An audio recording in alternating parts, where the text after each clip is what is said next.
ಇಂದು seat result ಬಂದಿದೆ. ಧಾರವಾಡದ toll ನಾಕಾ ಬಳಿ ಇರುವಂತಹ ಅರ್ಜುನ ಸೈನ್ಸ್ PU ಕಾಲೇಜಿನ ಒಬ್ಬ ವಿದ್ಯಾರ್ಥಿ ಅನ್ಮೋಲ್ ಪ್ರಭು ಉತ್ತಮ ಸಾಧನೆಯನ್ನು ಮಾಡಿದ್ದಾನೆ.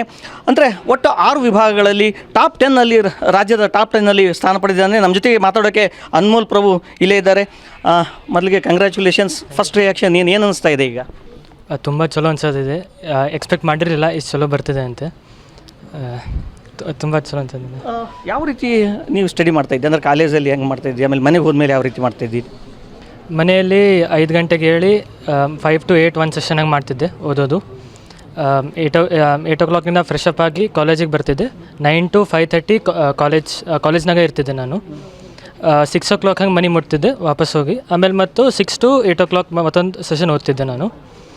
ಅದಾದಮೇಲೆ ಊಟ ಮಾಡಿ ಜಲ್ದಿ ಮಕ್ಕೋತಿದ್ದೆ. 10 ಗಂಟೆಗೆ ಹಾಗೆ ಮಕ್ಕೊಂಡಿರ್ತಿದ್ದೆ ನಾನು.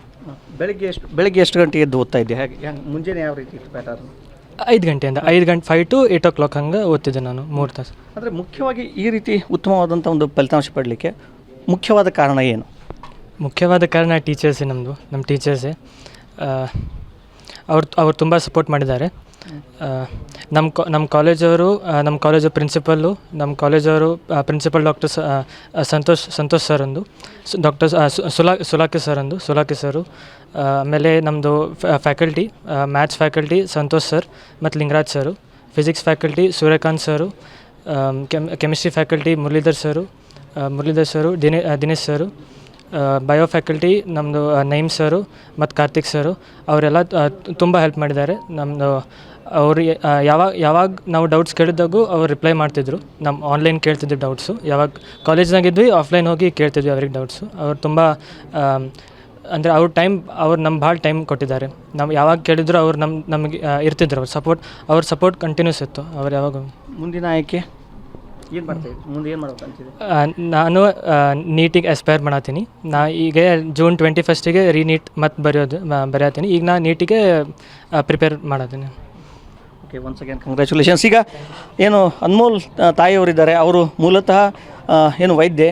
ಅವರು ಏನು ರಿಯಾಕ್ಷನ್ ಕೊಡ್ತಾರೆ ಕೇಳೋಣ. ಅಂದರೆ ನೀವು ಅಂದರೆ ಇಬ್ಬರು ನಿಮ್ಮ ಹಸ್ಬೆಂಡು ಕೂಡ ವೈದ್ಯರಾಗಿದ್ದಾರೆ. ಈ ಹಿನ್ನೆಲೆಯಲ್ಲಿ ನೀವು ಜಾಸ್ತಿ ಕಾನ್ಸಂಟ್ರೇಟ್ ಮಾಡೋಕ್ಕಾಗ್ತಿರಲ್ಲ ಹುಡುಗನಿಗೆ. ಅಷ್ಟು ಪರ್ಫಾರ್ಮೆನ್ಸ್ ಹೆಂಗೆ ಚೆನ್ನಾಗಿ ಬಂತು ಒಂದು? ಹಾಗಾದರೆ ಡೆಫಿನೆಟ್ಲಿ ಟೀಚರ್ಸ್ ಹೆಲ್ಪ್ ಇದೆ.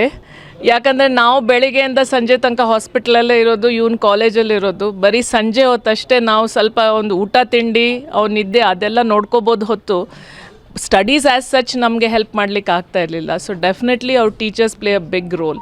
They have helped a lot and we are very thankful to Arjuna teachers. Madam, ಯಾವ ರೀತಿ ತಗೊಂಡು ಓದೋ ಸ್ಟೈಲ್? ಯಾಕಂದರೆ ಸಾಮಾನ್ಯವಾಗಿ ವಿದ್ಯಾರ್ಥಿಗಳು ಸಂಜೆ 6 ಗಂಟೆಗೆ ಮನೆಗೆ ಹೋದ್ಮೇಲೆ ಆ ಮೊಬೈಲಿಂದ ಬೀಳ್ತಾರೆ. ಅದಕ್ಕೆ ಇವನ್ ಸ್ಟೈಲ್ ಹೇಗಿತ್ತು ಹಾಗಾದರೆ? ಇಲ್ಲ, ಇವೊಂದು ಮೊಬೈಲ್ ಆ್ಯಕ್ಚುಲಿ ಇವನಿಗೆ ಸ್ವಲ್ಪ ಫೋರ್ಸ್ಫುಲಿ ನಾವೇ ಕೊಟ್ಟಿದ್ದು. ಮೊಬೈಲ್ ಅಟ್ಲೀಸ್ಟ್ ಸ್ವಲ್ಪ ಕಾಂಟ್ಯಾಕ್ಟ್ ಮಾಡಲಿಕ್ಕೆ, ಏನಾರು ಅವನಿಗೆ ಆನ್ಲೈನ್ ನೋಡಲಿಕ್ಕೆ ಏನಾರು ಇರಲಿ ಹೊತ್ತು ಅವನು ಯಾವಾಗೂ ನಮಗೆ ಮೊಬೈಲ್ ಕೇಳಿಲ್ಲ. ಅವನು ಈ ಥರ ಡಿಸ್ಟ್ರಾಕ್ಷನ್ಸ್ ಮಾತ್ರ ಅವ್ನು ಇರಲಿಲ್ಲ. He was very dedicated from the beginning. ಅವನು ತಮ್ಮ ಸೆಲ್ಫ್ ಮೋಟಿವೇಟೆಡು ಓದ್ತಿದ್ದ. ಯಾವಾಗೂ ಸಂಜೆ ಹೋಗಲಿ ಬೆಳಿಗ್ಗೆ ಹೇಳೋದಾಗಲಿ ನಾನು ಎಬ್ಸೋದು ಬರ್ತಾ ಇರಲಿಲ್ಲ. ಅವ್ನು ತಾನೇ ಎದ್ದು ತಾನೇ ಅಲಾರಾಮ್ ಇಟ್ಕೊಂಡು ಎದ್ದು ಓದ್ತಾ ಇದ್ದ. ಕೊನೆಯದಾಗಿ ಏನು ಹೇಳಕ್ಕೆ ಬಯಸ್ತಾರೆ? ಮುಂದೆ ಅವನ ಫ್ಯೂಚರ್ ಏನಿರ್ಬೇಕಂತ ಬಯಸ್ತಾರೆ ನೀವು? Definitely I will wish for a good future. ಅದೇ ಅವ್ನು ಏನೇ ಮಾಡಲಿಲ್ಲ, he wants to take up medical. So ಅವ್ನು ಏನೇ ಮಾಡಲಿದ್ಲು, wishing him all the best. We should do well ಅಂತ. ಅಂದರೆ ಇದಿಷ್ಟು ಅವ್ರ ತಾಯಿಯಾಗಿರುವಂಥ ಡಾಕ್ಟರ್ ಮೃದುಲಾ ಪ್ರಭು ಅವ್ರ ಹೇಳಿಕೆ. ಅಂದರೆ ಏನೇ ಮಾಡಿದರೂ ಕೂಡ ಚೆನ್ನಾಗಿ ಮಾಡ್ತಾನೆ ಅನ್ನೋ ಒಂದು ಕಾನ್ಫಿಡೆನ್ಸ್ ಕೂಡ ಅವ್ರ ಹತ್ರ ಇತ್ತು. ಈ ನೆಲೆಯಲ್ಲಿ ಈ ಒಂದು ವಿದ್ಯಾರ್ಥಿಯ ಸಾಧನೆ ನಿಜಕ್ಕೂ ಕೂಡ ಶ್ಲಾಘನೀಯ ಅಂತಲೇ ಹೇಳ್ಬೋದು. ಕ್ಯಾಮರಾ ಪರ್ಸನ್ ಅಕ್ಷಯ್ ಜೊತೆ ನರಸಿಂಹಮೂರ್ತಿ ಪ್ಯಾಟಿ, TV9 ಧಾರವಾಡ.